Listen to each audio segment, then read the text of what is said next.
Any other ones we can't see that you want to share about? Other tattoos that you can't see? I mean, I can. We don't know him that well. No. Superman. And I'm not sure y'all are ready for this. We are on YouTube.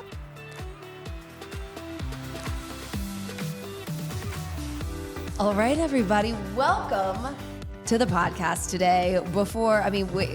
This is just amazing. Yeah. I'm kind of starstruck at the moment, even though we're friends. I'm like, holy right. shit. Marcus Ginyard is in the house. In the everybody. house. Welcome, Marcus. Thank you. So Do good to you be guys see a theme going on here? here. Carolina Blue action. Little Carolina Blue. I was in a great red top. It was awesome. Marcus said to me, "That's not a good idea." Can't believe you did that. Yeah. You No were one like, else coming here. She thought, I look real good. And I goes, thought, you look good, and Yeah. let's do a little respect for the Tar Heels. Thank you. So It is a Tar Heel Day. let's talk about Marcus before Marcus gets a Yeah. chance. Yeah, Go yeah, ahead. yeah. Okay, so it's a Tar Heel Day, but Marcus, who is a dear friend of ours now, is much more than a Tar Heel, even though you bleed it and represent the university better than anybody. We have the distinct pleasure of having met you. When was it? Like Well, a let's year give ago? his background, I know, like I who he will, is. but how Yeah. long have we known you now? A year and a half, maybe? Yeah. Something like Yeah. that. Last spring, maybe? So we'll get into it. So we met you and have hung out with you quite a bit, and we are just honored and thankful that you have driven today to Charlotte to be on the podcast with us, to share all the things about you that make you so special to our audience who may or may not know you in a couple different ways. We want them to get to know you all the ways. Well, great. That's right. Thanks again for All having the me. ways. So, Marcus, you're a Virginia boy, but Yes. a Tar Heel man. Yes. You were a Tar Heel from 05 to 2010. Correct. 2009 championship team. Correct. And then a professional basketball player. Yes. But Yes. let's go back to the Tar Heels because I actually was not at the game in 2009. Correct. And you won the championship. Right. You were a junior or senior? I was a senior that year. That was my first senior year. Was a smart guy and decided to come back for the second senior year. Right, you're I was hurt, redshirted. unfortunately, yeah. But, Right. but 2009, yep. So you were also co-captain of the team your junior year, Correct. right? And you were the defensive player of the year, or maybe of the ACC. I don't have any notes Was in front of voted me. by the team as the best defensive player of the team, Nice. but was also voted first team all defense in the ACC. So if anybody is at all unaware of Carolina basketball, because there is only one Carolina, sorry USC, but there is only one Carolina. You come from the real pedigree of the greatest basketball players, I would really believe, Sure. in America. I mean, and it continues to this day. So I am older than you, and I recall your coach was Roy Williams, correct? Yeah.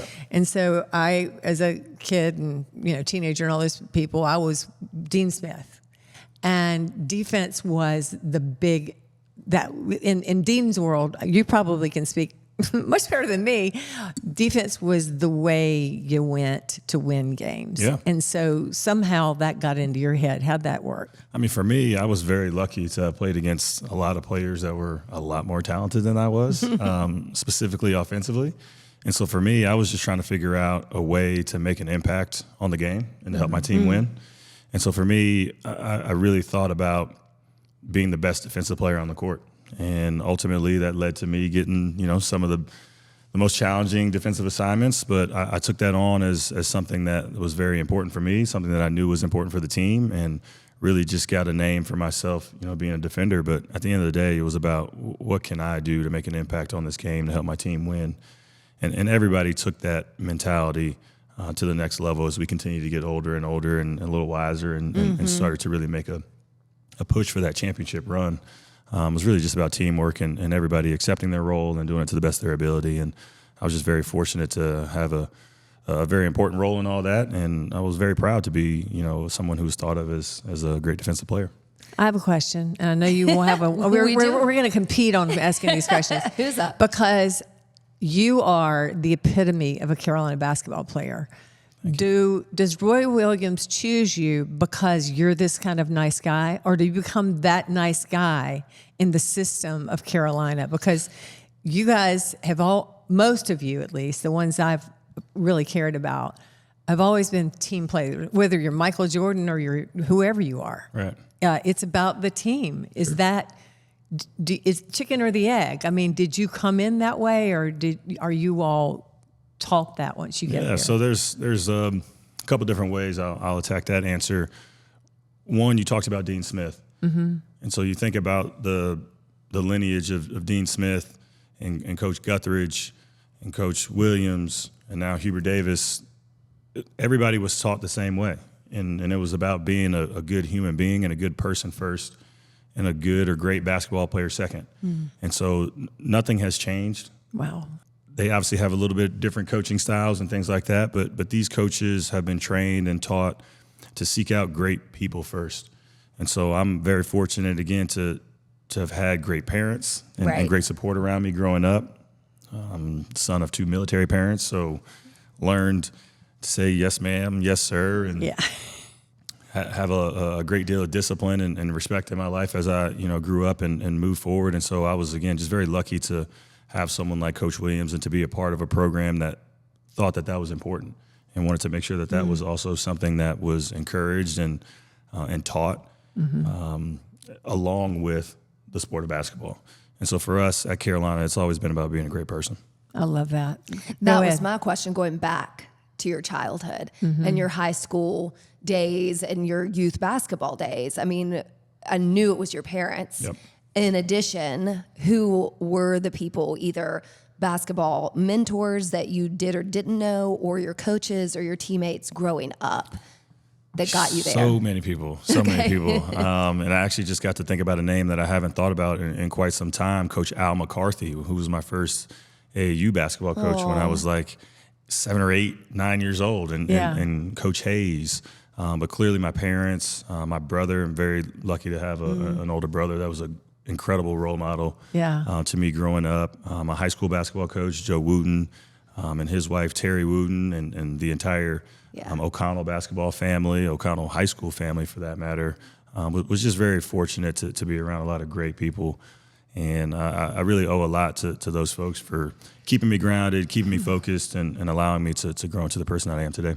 You said 7 was your first AAU? Oh, no, I was playing AAU. Well, yeah, probably when I was 7. But I remember playing basketball organized for the first time at 5 years old at the Boys and Girls Club.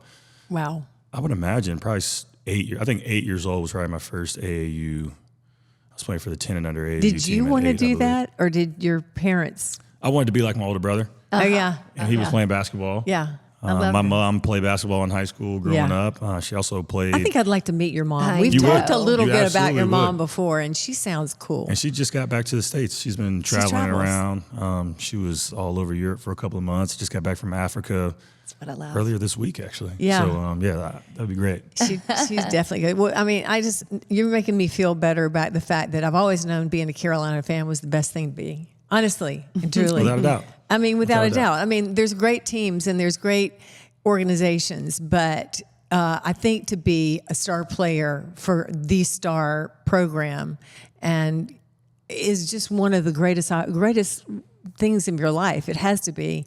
And it wasn't all winning all the time. Oh, no, so, I mean, we know you won the 2009 championship. And I don't know the stats. I don't know if or when you were. Tell me about Duke.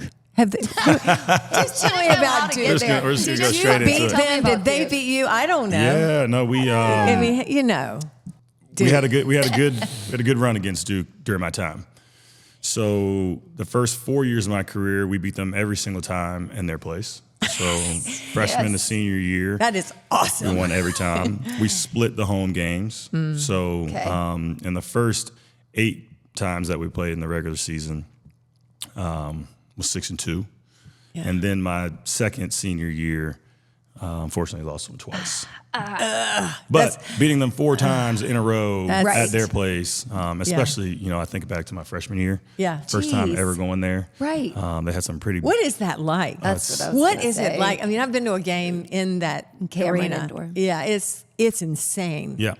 Like they're like yelling really mean things, right? Yes, they are, and all in concert, all choreographed together. Which on one end is like kind of interesting and cool from like a fan experience and player perspective, and then from the other side, it's also super annoying and Could you aggravating, concentrate? I but- mean, what are you, 18 years old? You're a Right. freshman 18 in years old. Carolina, and you're Baby. playing. I mean, I was nervous. I'm not going to lie to you. I was Yeah. nervous. It's loud in there. You can hardly hear yourself think. And from the moment you walk out, actually, from the moment you walk into the arena, I mean, like getting off the bus and walking into the arena, I mean, they're all over you. They're heckling your parents and the other people that are coming to watch the game. And so it's a little crazy, but it is, I will say, it's an incredible place to play, but it's the even better place to win a game. To win. Yeah. Okay, so this has got to be coaching. This has got to be you all. This has got to be the fact that you're such great players, but really, how does Roy Williams or somebody focus you in and go, oh, look, we're just playing the game here. Yeah. But you're not really, you're not just playing a game here. Right. You got people calling you everything to get under your skin, and they know how to do it. They sure do. They do it well. And so how do you focus in? I mean, I played, my amount of basketball, and you get flustered and you get a little shaky and you're like, hardly can move. So it's really interesting that you asked that question because I am currently in what I feel like to be one of the most chaotic times of my life. Oh, interesting. Okay. Well, we're going to explore that. But when you think about this Duke basketball game, for example, and you think about being so flustered and having all this energy and having so much excitement and anxiousness and nerves, and you're trying to figure out, okay, well, how do you get focused on this task and about winning this basketball game? Well, it's really about what's directly in front of you. And so throughout the entire season, you know that you have big games coming up, but what Coach Williams used to always do and do so well and so effectively is just having us focus on what's right in front of us. And we would finish one game, and the next thing we would do is start to focus on just the next game in front of us. We know we got so-and-so coming down the line, but for us, the most important game was the next game. And that's all we ever talked about. And so then when you think about it, you bring that down to the game level. Yeah. What's most important is this next possession. One possession at a time, we focus on doing the best that we can possibly do. Staying focused on this one possession, whether that's on the offensive end or the defensive end. We do the best we can on this possession. We execute, we communicate, we give our full effort, one play at a time. And so when you think about the big picture, you're like, oh my gosh, we have this huge game. Yeah. We need to win this to get this ranking and do this and do that, blah, blah, blah. But really what's most important is this one possession. And that right here in is- front of us. And so that's what I try to take from that and what I have taken from that. And so Sure. when you think about a time in your life or at work or whatever it may be, and it just seems so overwhelming, it's like, okay, what is the next step that I can focus on and control all the controllables and leave all the uncontrollable stuff to the side, right? And so that's really how we got through big moments like that, is just focusing on the next play. And that is what a lot of spiritual teachers teach you, live in the present. Sure, I exactly. mean, and that's how you get through. So those are the lessons that probably help you be successful now. Yeah, and it's crazy to think that we learned all of those things through basketball, There. Yeah. I know he's so happy because to me, the movement and the team play and the exertion to be your very best, not just for yourself, Right. but for your people that you care about. I mean, what better metaphor for life? Yeah, sure. There's a high level of accountability out there. I was Yeah. going to say, what is that pressure like beyond the games and the record and the points and the stats? Like and maybe twofold, because I think a lot about high school and like at what point did UNC become maybe a dream or an opportunity? Was it always UNC? I don't know if you had other options. And so as a teenager to think, wow, I might be accepted into the star of basketball programs. And then once you're there, how does that pressure translate? Yeah. So I knew from a very young age. I mean, you can go back and see pictures of me in third grade, at my third grade picture day, wearing all North Carolina gear. Yes. Seriously. which was And pretty you cool. live in Virginia. And I lived in Virginia. My brother had gone to Dean Smith basketball camp. Oh, So wow. I had the Yeah. basketball camp shorts, basketball camp T-shirt, the starter jacket, and Yes. sweatpants. So I had the whole get up. Now, That's so good. as I got older, I did open my recruitment to Sure. other teams. But at the time that I decided, I was just finishing my sophomore year when I committed to play at North Carolina. So at that time, Wow. I was the youngest player that Coach Williams had ever Oh, wow. committed to Coach Williams.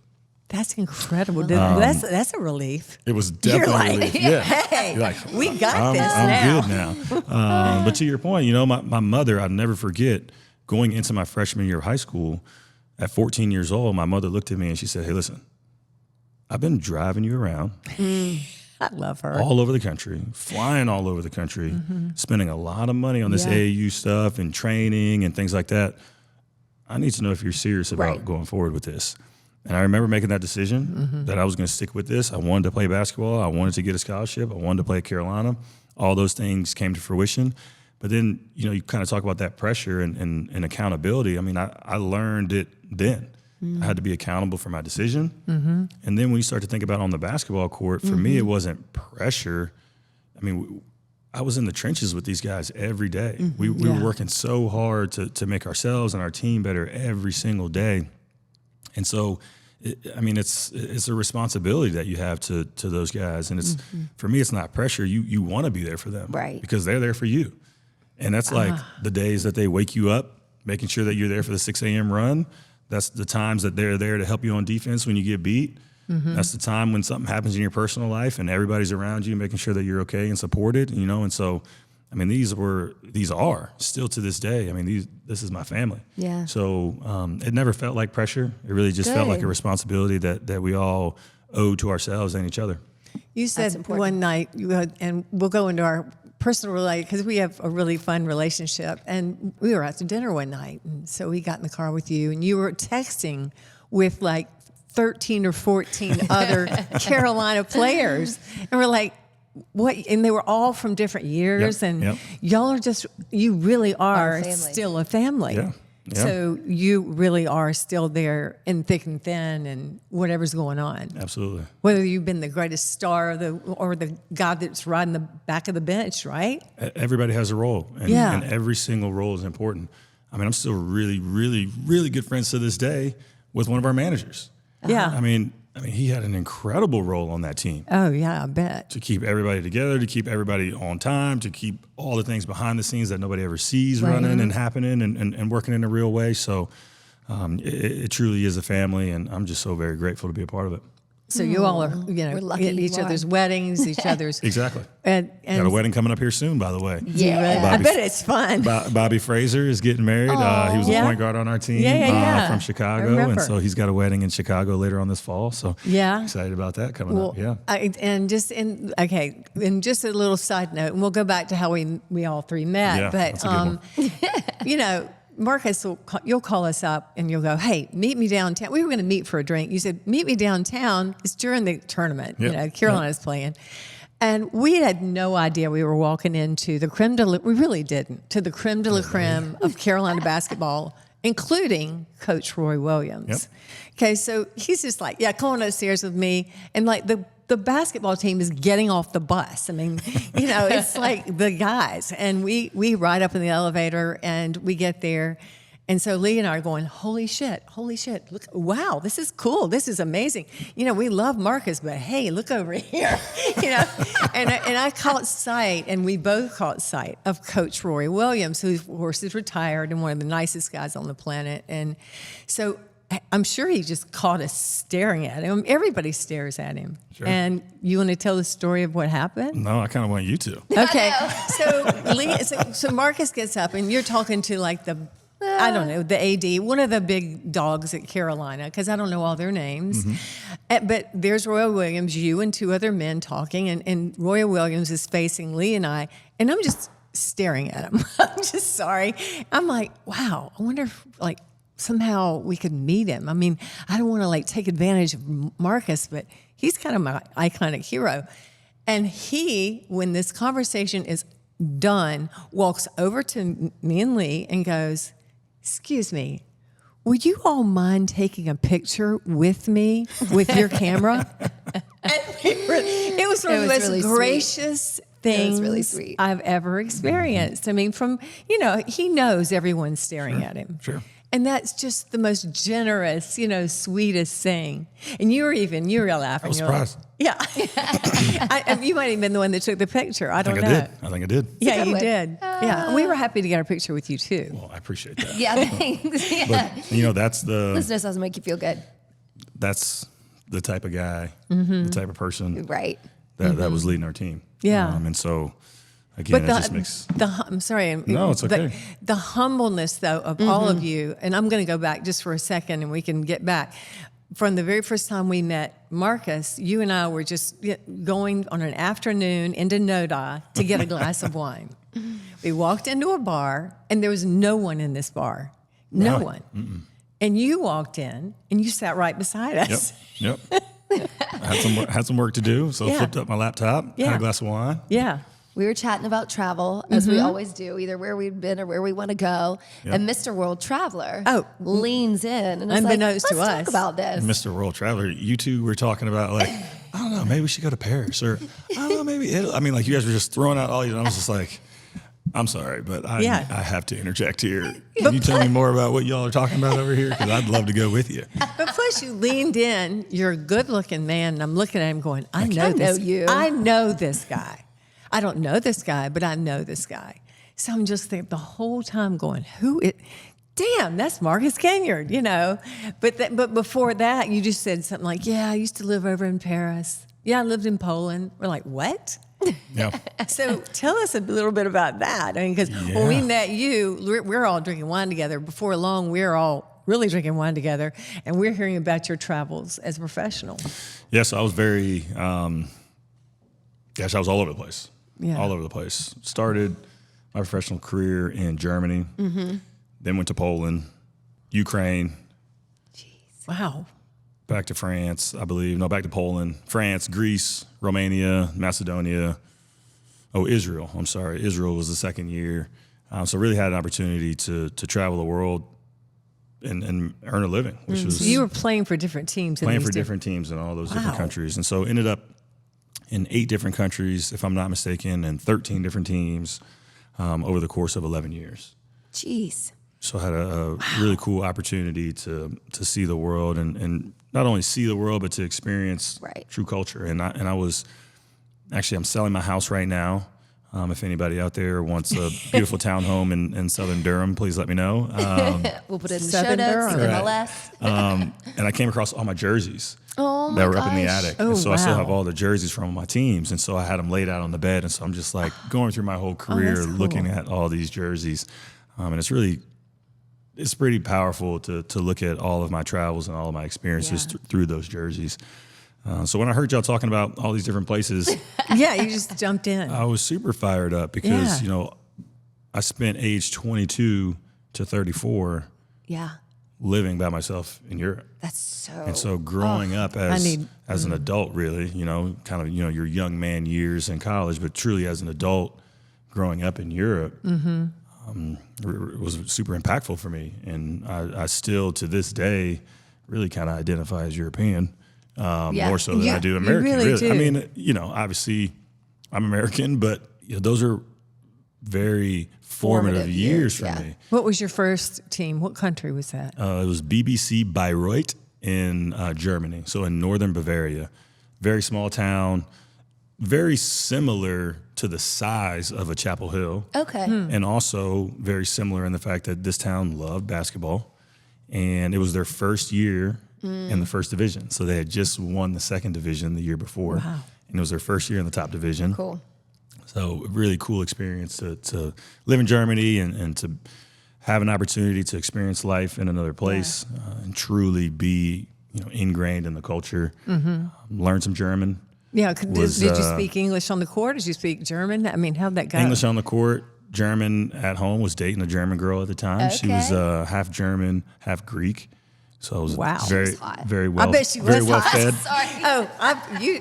Very well fed. Very well fed. I bet but she was. It was really, really cool experience, and truly that experience in Germany just laid the foundation for me to not only continue in Europe, but to be excited about playing in Europe, to be really enthusiastic about living there. So you didn't feel like you were missing out on anything, not being in the NBA. And so, a lot of guys during the Christmas breaks and during any break that we would get would be lobbying to go home. Hey, I want to go home for 4 days. Hey, I want to go home for a week. Yeah. I never went home for any of those. Wow. So I missed like 10 straight Christmases. Didn't go home for any Thanksgivings. What was your favorite Christmas in what country? Ooh, great question. Yeah. My favorite Christmas, I have a couple. One was in Berlin with my mother. Wow. And former teammate, well, not former teammate, he's always my teammate, Dion Thompson. Yes. So I was living in Poland at the time. My mother and I took the train from Warsaw to Berlin and spent Christmas in Berlin with Dion because he was playing in Berlin at the time. Magical. That was really cool.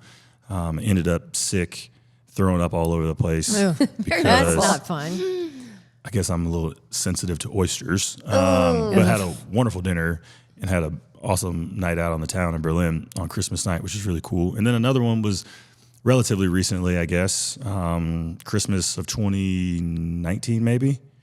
My mother and I were in Greece. So I was playing this might have been 2018, playing in Macedonia at the time. Ooh, so she came to Macedonia, and then we drove down to Thessaloniki in Greece. And so had Christmas in 70-degree weather with the sun beating on our face on the water. Oh, that's it was nice. This is magical. Is really, really this, does this work in your blood because you grew up and you said your parents were military? Did you travel? I didn't. You didn't? I didn't think so. No, I didn't. So is this just your respect for culture? I mean, I think you said it, what an opportunity and a blessing. And I think a majority or a lot of people might feel lonely or, unattached. And don't get me wrong, I was. There were times where I felt very lonely, and you are detached. Yeah. Not only from physically you're detached, but even the time zones. Right. It's harder to connect with folks, and when you're out of sight, you're out of mind in certain degrees. But I think back to when I was 13 years old. I was in a French class, taking French with an incredible teacher, Dr. Kabahita. Shout out, Dr. Kabahita. You are the man. And in that class, I had an opportunity to travel to France. Got it. So I'm 13 years old, getting to travel outside of the country for the first time. Wow. And I spent a week in France. Boom. And I think, in the back of my mind, that kind of experience and that exposure at a young age really allowed me to stay open and really accept all of those different opportunities where most people might have been a little more standoffish to think about leaving home and being that far away. I was super excited about it. That makes so much more sense to me, like that awakening moment. And I just think that really speaks to the person who you are, that you're open to those experiences and different people and different places. Yep. And how what do you think is the big takeaway impact-wise on living in different places and cultures? Just the perspective that you gain. Yeah. And understanding more about yourself. You have an opportunity to really learn about yourself, what you're built for, what you can tolerate, what you can't. You get to look through your own life through a different lens. What are other people in the world experiencing? What are you complaining about that other people love? Yeah. Right. Like what? And so it just gives you an opportunity to really kind of rethink your life and what you want for yourself and the impact that you want to have as you look around and see other people going through life in a different way. For me, it was very important to have had that experience. Yeah. And I think that everybody, it should be like a prerequisite class I agree. for you to spend some time outside of your comfort zone, outside of the U.S., quite frankly. Like, go spend time with a completely different culture, see how they're doing things. And then you may come home and say, you know what, I want to continue doing things this way. Right. But now you have a frame of reference. It's not just because, right? You can understand why things are this way or why you prefer this versus something else because you actually have something to compare it to. Sure. And it's interesting because when we travel, the common denominator is people are so much alike, and our cultures are completely different. But everyone has the same likes and dislikes. We want to be loved and accepted, and we want to be needed. And I love that feeling of maybe going into and you travel to countries that I've never been, and now we're going to go there because we talk to you all the time. But and where were you recently? You go to places that you go, well, that's not the safest place in the world. Yeah, but you find people. And I'm going to say this too. I saw when we were in Italy, there was a funny meme on Instagram, and it was from Afghanistan. Okay. And it was guys making fun of the fact that the Afghanistan people were supposedly all terrorists, and they were like, pretending that they were going to hurt this American. He pops up and goes, "We've got an idea. Let's all go to Afghanistan." They're showing him dancing around, and and it was just like, you don't know until you get there. Exactly. Yeah. It's unbelievable how much misinformation is out there. Yeah. There are places in this world that are so beautiful when the people are so gracious and so welcoming and so warm and so beautiful to be around. But for whatever reason, we get these images and we have this understanding of these places as totally different, as places that we should be afraid of or that aren't safe. And, that's another thing that you get to experience when you travel is that you get to truly see for yourself and you get to make your own decisions about, what this place is like. And it's truly remarkable to go to places that are thought of as dangerous or whatever the case may be and see that they're actually quite the opposite. You travel alone a lot, right? I have, yes. I've done, at this point in my life, I'm probably half and half traveling with folks and traveling alone. Okay. But I do really enjoy the opportunity to travel alone. Yeah, I've never done that. And I think that would be really good. We love to travel together. It's important to be able, not be able to do that, but what a comfort zone. Even, I don't think even at home, a lot of people are comfortable just going out to dinner by themselves. Right. And I think that, takes a little bit of vulnerability that we all need a little bit. Sure. I think that's why one of the reasons I liked you right off the bat, besides the fact that you turned around and went, and yes, I did play for Carolina. Well, that helps. But you're just, you were by yourself the first time we ever met you. I spend a lot of time by myself, yeah. actually. And you had brothers and sisters, but there is something about being alone with yourself, meaning you're so comfortable with yourself that you're the nicest guy. I'm so excited we're going to go to dinner tonight. I can't wait to hear more. Yeah. Was there a question in there? No, I didn't have a question. I appreciate that. Though. I'm just Thank you oozing very about much. Marcus. Yeah. And this is the other thing. When you met us, Lee and I can be sort of off-putting, being a couple, being a same-sex couple, and being different ages. And I remember he didn't realize that we were that until we were riding that elevator up to this very Like fancy a year later. situation where we were going to meet all the top-notch Carolina people. And I'm like, by the way, you're okay with that, right? He goes, oh, you are? Oh, yeah, cool. Come on, let's go meet you. He was like, I thought y'all were pretty close. Yeah. Didn't know. He said, y'all seem to get along really well. Your pictures. Yeah. But that's just, I don't know. Not everybody is. I think it just kind of goes back to traveling and being around so many different people and finding joy and comfort and, a sense of place in a lot of different physical places and a lot of different cultures. And so for me, I think that, it's very odd for me to think about not creating that place for other people because that space of acceptance was created for me in so many different corners of this earth.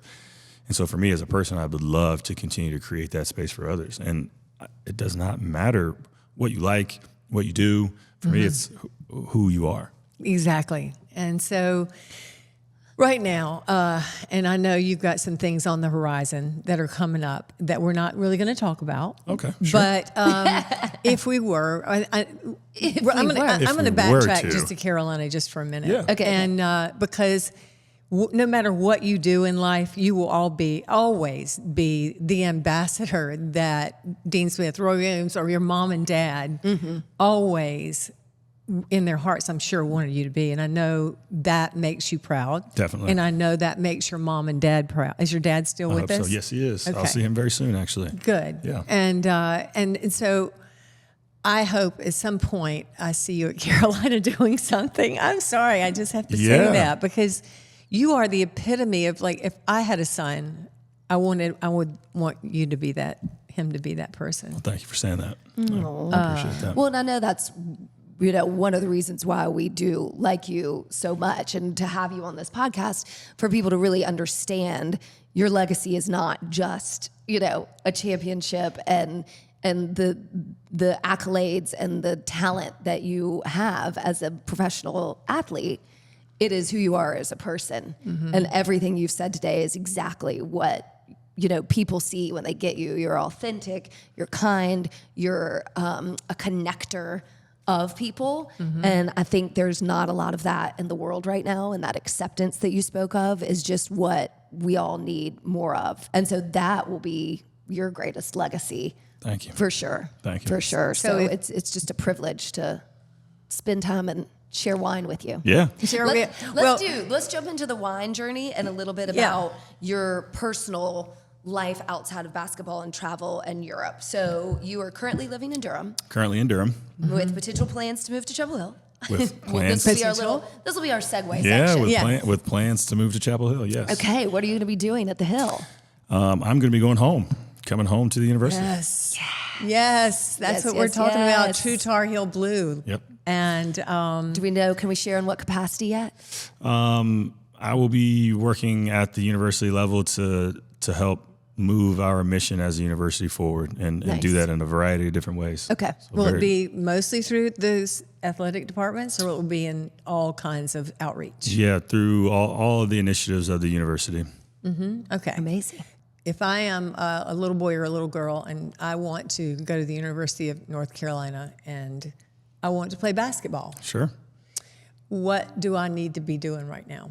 We talked about this a little earlier. I think most important one is staying, in school and doing all the right things, as a youngster that you're required to do, maybe not required to do, but certainly I feel like you should be doing. One, enjoying life, learning, just being a good kid out there and making sure you're following the lead of hopefully some good people around you, and just working your butt off. At the end of the day, just, giving that great effort. And, again, like we talked about, if you focus on being a good person and then giving that, maximum effort in whatever realm that is, whether that's athletics or academics or, some other extracurricular activities, if that's singing or dancing or whatever it may be, just following your passion with supreme effort and then just focusing on being a good person. I think that ultimately will attract, the North Carolinas of the world. Right.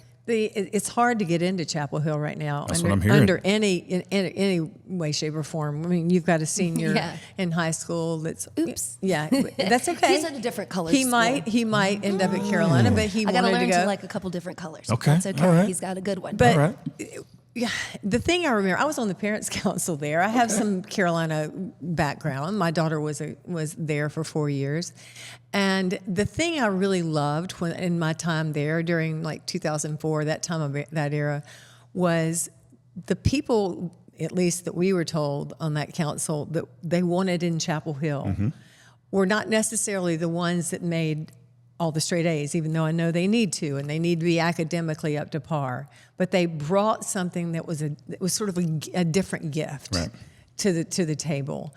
And I think that's really about really owning and being accountable to yourself. And if you can learn that at a young age and somehow really starting to be accountable for what you're doing and not be afraid. It seems like some of the courageous kids that maybe a football player, I remember this one, he was a football player and his secret, goal was to be on Broadway and dance, Awesome. And so he wrote an essay about that. Yeah.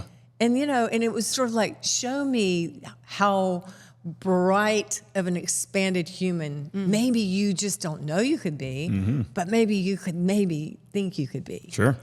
And I think that kind of goes back to your point about being vulnerable too. Right. I think there's a lot of folks out there that are, again, back to your point about, that fear, the fear of dreaming that big. Not everybody has the courage to dream that big, and not only to dream that big, but then to tell other people about it. Right. So, I'm very, again, incredibly fortunate to have been around a diverse group of folks, but also around people who had high hopes and wanted to achieve great things. And that's not just the basketball court, that wanted to, again, make a lasting impact on people and do something for the folks around them and do things that are positive in the community. And, really have people thinking about them far beyond, any athletic achievement. That's incredible. Wow, I have to say, I'm now in awe of you. I know you so well, I don't know you that well, I guess, but we kind of know each other, right? Yeah, We've had some drinks. We've had some food. We're going to do that tonight. Yep. Maybe you're not. You're deciding not to tonight. No drinks tonight, but definitely some food. But I know now the thing that attracts me to you, besides the fact that you're one heck of a good-looking human being, but you are you. I tell you, if I ever came in here not feeling good about myself, I'll walk out feeling pretty good, huh? But it's your energy, it's who you are, it's your aura. To say those words, I'm gonna stop you there because both of you know. Speaking of energy and auras, you know that similar energy attracts. And so that's also a testament to you two and what you're doing here in the studio, what you're doing with this podcast, and what you're doing out here in this community. So it's not just me here. It's similar energies at the table. So thank you. I will accept that. And that's the truth. And that's the whole Be Powerful sign right behind us, is to own it and love it and accept it and be accountable and love each other. So yow. Say something else, Lee. I'm done. Or y'all finish it up. She's good. She's sweating over there. I'm sweating. I don't sweat. You look good, I don't know, red tank top, which I got ridiculed for. Yeah. So now I'm in this, All right, let's do a couple Swedish round questions. Okay. Ooh, love that. Because I've had like some birding ones. Okay. Favorite sport, not basketball? Ooh, right now, tennis. Ooh, I bet you're good at that. Okay. I'm not so good at tennis, but I do love watching it. I mean, obviously, athletic can get to a lot of the plays. You texted me while we were in Italy. You were like, "Who's going to win this?" Yeah. I went the Italian, of course, and he did win the Wimbledon. Sure did. Anyway, Okay, tennis. That's a good one. You are a wino, just like us.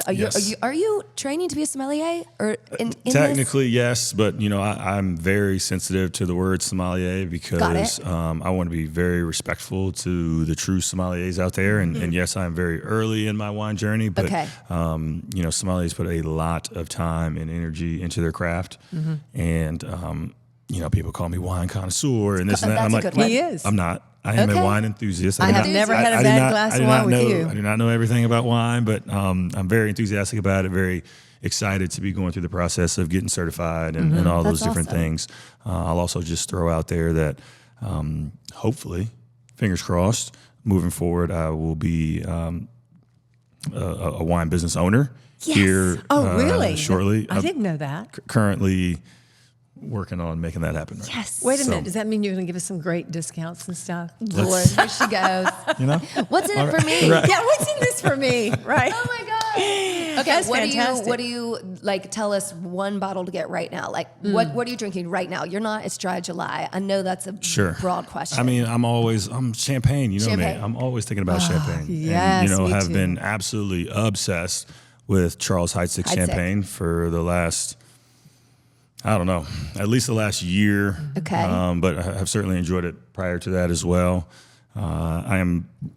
That's my go-to right now. But your champagne, okay, so we spent a lot of time in Champagne. Yeah, Not a lot of time, a few days. You were talking about Royal Champagne, or I Yeah. mentioned that, and you were like, We I've all been need there. to And go I was to like, that. We'll go God, together. that's like my dream to go there. But we really learned my favorite is the natural. It's very or natural, or however you say it, and it's quite expensive. But the drier, the more. That is just my taste. I think that She's is. got good taste buds. I agree. High-end I taste know. buds. I've just got to put. High-end taste buds. I do have that's why I need a friend like you that has a wine store. Okay, so we know what you're playing. We know what you're drinking. Yep. What are you wearing? You're well-dressed. Thank you. Well-dressed, and I like what you said, that you like to think of yourself as European. You do have that vibe. So is there something you're wearing right now that you want to shout out? Besides Jordans. Yeah, besides the Oh, Jordans. I know. You should show your shoes. Well, I you put took the them hard off. bottoms on. Yeah, we were going to dinner. I want to That's throw the true. hard That's bottoms on true. tonight. That's true. You came in some fine That's trainers. a good question. What am I wearing that I want to shout out? Bracelets? Oh, my Tell us bracelets. about your bracelets. Yeah. These are my little T-Swift bracelets. I had a couple people that I'm gonna made cry. these bracelets for me. One says Go Heels, one says UNC. And then I have this Good Luck bracelet from Japan. Really? That was given to me as a gift. I think it's about my birth year. I can't read Japanese, What are you, so I don't know. 87? 87, correct. 87, okay. What is your tattoo right here? That's This gone says away? Be Grateful. Oh God. What if it said be powerful? Y'all might have to get Put that, married. yeah, we'll put it on the other hand. Well, be grateful does make you powerful. I agree. Gratitude is a powerful. I totally agree. Is a powerful thing. Any other ones we can't see that you want to share about? Other tattoos that you can see? I mean, I can. We don't know him that well. no. Superman. And I'm not sure y'all are ready for this. We are on YouTube. Other tattoos. Yeah, I have a Lego tattoo. Of what? The Lego? logo. Yeah, the logo. So Lego. you Why? love Legos? Love Legos. Oh my That's God. cool. You know, we Yeah. were in Coworth Park. Have you ever been to the Legoland in England? I have not. It's near Coworth, wherever that was. Well, we didn't go. No, Did but you? I didn't remember know it. thinking about my grandson who is like massively into Legos. I love them. Yeah. It's yeah. just I don't know. I played with Legos growing up. Yeah. Yeah. And now to be So you've got be grateful an adult and- Right, still right. building The Lego Legos. tattoo. This is a great thing. I I think it's know. cool. Okay, I know you have a pet. Tell us about your pet. So Krug. See Krug, of champagne. course. Exactly. Hello. Bernedoodle. I just had his 1 year birthday last week. Yeah. So he's 1 year old now. Precious. And he's now living in Mexico. Right. So a little sad that Oh, he's that's right. Yeah, that he's We not with know. me anymore. But Right. But But he is- you have a visitation. yeah, I got visitation Good, rights. Yep. okay. Yep. No, but he's incredible. He's absolutely incredible. I was 100% against getting Krug. oh. Really? It was not the time. Life was crazy. Yeah. Couldn't do it. Yeah. But I'm so grateful that he's in our lives. He's such a joy. He's so well behaved. He's beautiful. So yeah, look forward to seeing him again soon. Yeah. Okay. So you said at the beginning of the podcast, right now life is crazy or chaotic Yeah, as sure. it's ever been. Would you rather be living in this time or, well, that's kind of a stupid question. Of course, you'd rather be living in an easier time, but No, coming from the discipline and the person you are, No, I'm right now. how is that? Yeah, I want to be right here, right now. Yeah. And it's interesting that Yeah. this is what I feel like is the most chaotic time of my life. And it's also interesting that it so happened that I chose to be dry this month. Mm-hmm. And so, gosh, how easy and nice and somewhat comforting it might be to be going through a tough time, have a tough day, and go home and have a glass of wine. Mm-hmm. Great. But now what I have to do is I have to be uncomfortable, excuse me. Yeah. I have to sit with that discomfort. And I think that allows you to move through it faster. It and, does. and at the end of the day, all of these challenging moments, this temporary, everything is temporary. Right. Everything is temporary.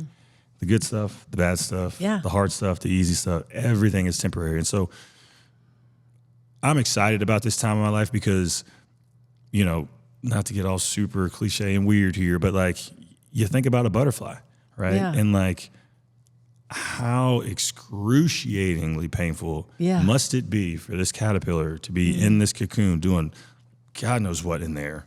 Like Nothing. literally breaking out of its body, totally transforming.